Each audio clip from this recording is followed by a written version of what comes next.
Buenas tardes. Hoy el Evangelio del día es según Lucas capítulo 4, versículos del 21 al 30. Y nos dice así el evangelista. Y él comenzó a hablarles. Hoy se cumple esta escritura en presencia de ustedes. Todos dieron su aprobación impresionados por las hermosas palabras que salían de su boca. ¿No es este el hijo de José?, se preguntaban. Jesús continuó. Seguramente ustedes me van a citar el proverbio, médico, cúrate a ti mismo. Haz aquí en tu tierra lo que hemos oído que hiciste en Capernaum. Pues bien, les aseguro que a ningún profeta lo aceptan en su propia tierra. No cabe duda que en tiempo de Elías, cuando el cielo se cerró por 3 años y medio, de manera que hubo una gran hambre en toda la tierra, muchas viudas vivían en Israel.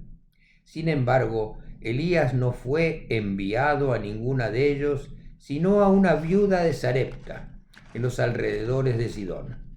Asimismo, había en Israel muchos enfermos de lepra en tiempos del profeta Eliseo, pero ninguno de ellos fue sanado sino Naamán el sirio.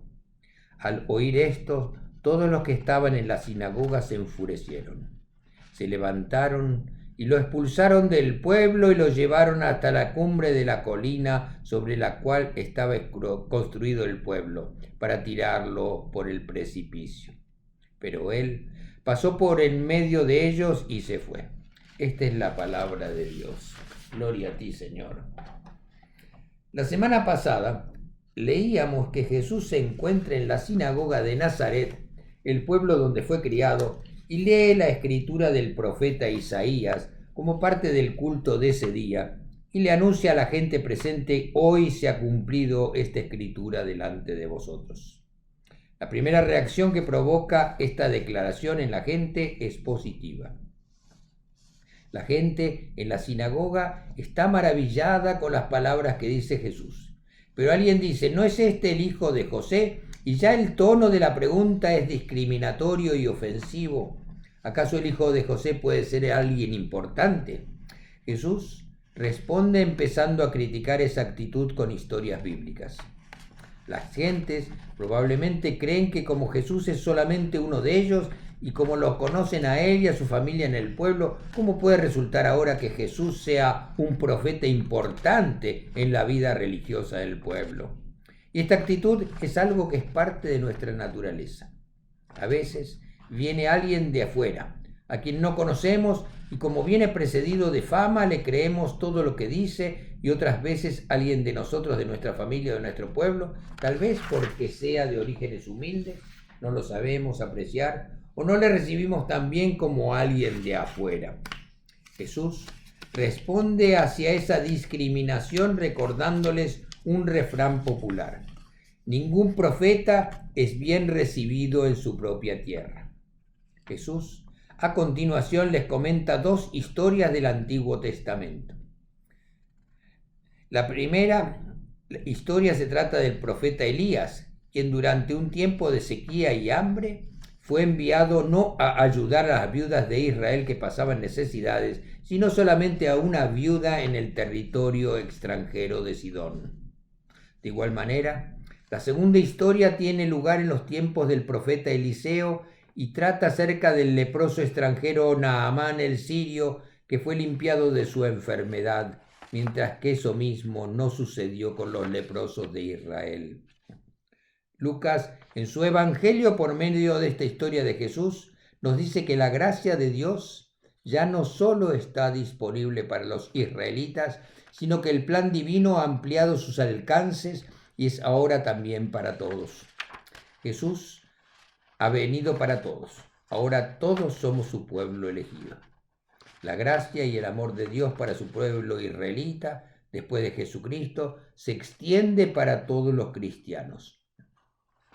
Estas 2 historias del Antiguo Testamento que Jesús cita en este Evangelio tienen el sentido de incluir a todos. Ya Dios no es exclusivo de los israelitas, ahora es para todos. El espíritu de inclusividad. Ese es lo que es este mensaje.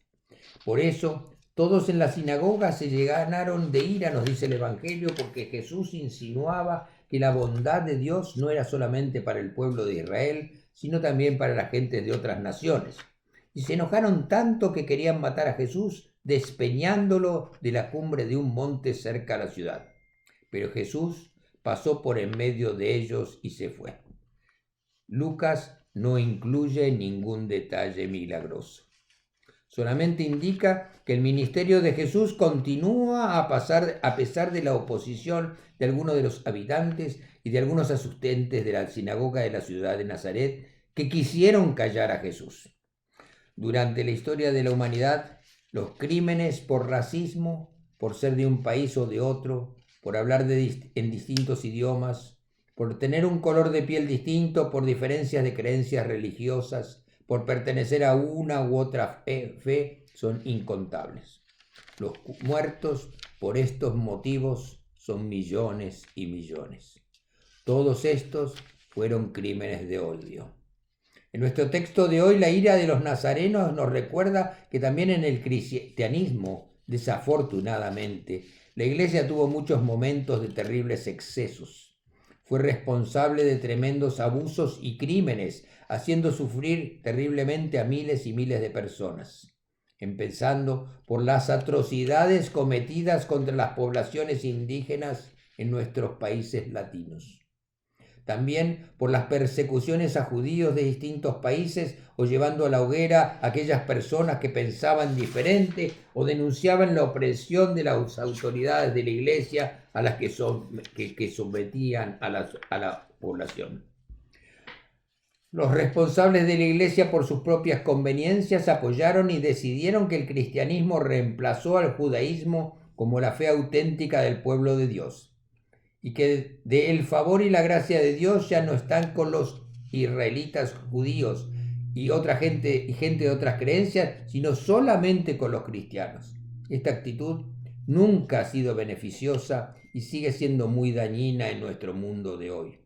Lo que hemos dejado de hacer es respetarnos mutuamente y proclamar que todos los pueblos somos hijos e hijas de Dios.